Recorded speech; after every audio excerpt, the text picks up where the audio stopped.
With the influx of budget alu keyboards comes a wide variety of budget switches, from the likes of Akko,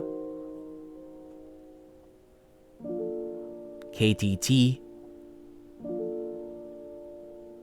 and MMD, and now we have a new budget contender, the Aurora Switches by Wochway Studios. A budget linear switch coming in at 50 cents a piece. So how do they sound and feel? Let's find out. What is going on, guys? Ox here and welcome back to my channel. We are back with yet another switch review, and today we'll be taking a look at these 3 linear switches from Wochway Studios called the Aurora series. So yes, all of the switches are the same and the only difference is the color. Okay, hear me out. For me, this is kind of like a recolor than right, because you wouldn't really have the FOMO feeling when not trying all the switches. The only decision that you will have to make is deciding what color to get, but more on that later. So we have the Aurora Pink, Fog, and the Blue. By the way, the switches were sent for review by Melotrix, but I was not paid to make the video, and they didn't see the final script. So of course, I'll give you guys my honest and unbiased opinion about the Aurora switches. I'll also put all of their links on the description down below. Today's video would be the usual, of course, a stock versus lube comparison, a sound comparison versus other budget switches, and of course, a material breakdown. If you want to hear my own thoughts and opinion about the switches, please do stick around at the end of the sound test. Speaking of sound test, let me give you guys a quick disclaimer before we start. That the sound and experience may vary depending on your keyboard build, so it might sound and feel different on your board. We of course be using the Vega 65 with a polycarbonate plate, a PCB to platform, and one case film. The switches was lubed with a Krydox 205 grade 0 and 105 grade 0 on the springs. The keycaps on the Soundtest was a Geek arc set, so with all of that out of the way, please do enjoy the Soundtest on the Aurora switches.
So that was a sound test for the Aurora Switches. Please do let me know in the comment section down below on what you think about them, and I would love to have some discussion with you guys. Before we talk about my own thoughts and opinion about the switches, you already know what's next. Let's break down the materials that was used on the switch. As you can see, these are a 5-pin switch using a box type stem. So we have polycarbonate on the top housing, nylon on the bottom housing, and of course we have POM on the stems.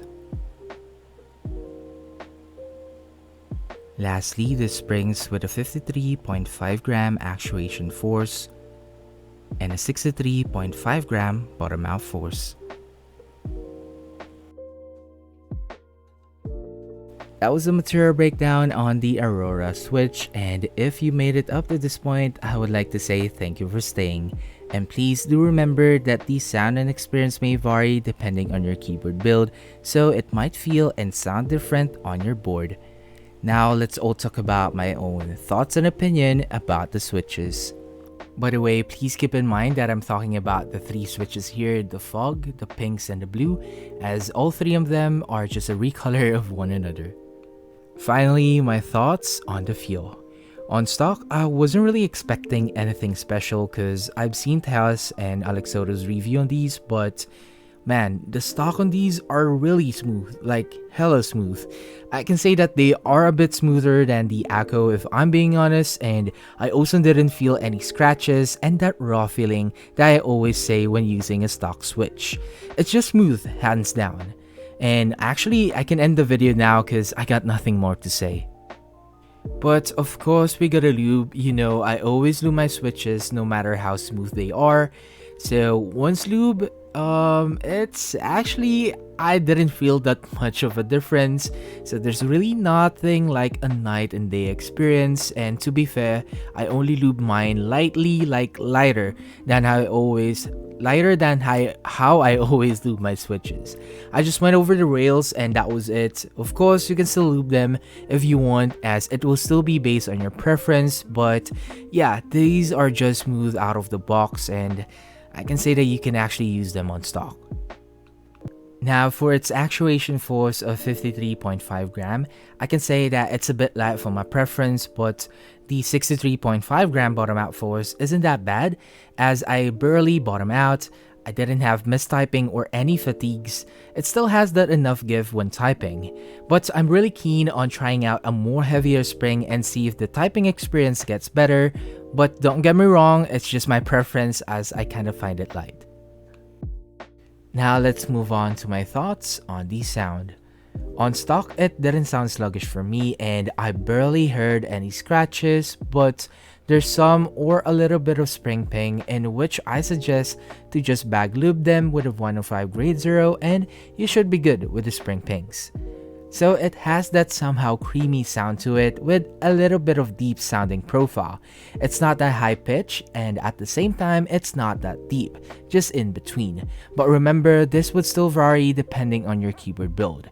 I can say that it's very decent for a linear considering that the price point, but there's really nothing special to note about.